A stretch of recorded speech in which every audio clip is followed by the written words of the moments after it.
ano, abot pa lang si Bingo. Yung abot niya baga. Si Bingo, yung ano mo. Sweet lang. Yung abot niya yung pader. Kasi gusto ka nalang dalawang butik ipaman. Baka ano kasi yun, no? Sila, pag inabot ko si Bingo, Ano yung butik? magkakagulo sila eh. Umalis ako ng isang butik. Umiilaw yung mata ng gagamba. Huwag mong galawin kang na-distract yung butik. Straight ka lang. Tara to, sa mga bagang board. Pag-prepare pa na yung tatalon sa'yo. Si Bingo.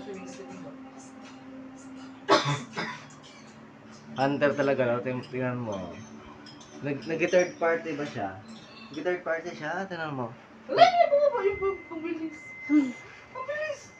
Bingo, kunin mo na yung Bingo. Bingo, patayin mo yan. Bingo. Kaya, kinuha para sa ganyan. Bingo, patayin mo yan. Abot mo yung Abot pangko. niya yan.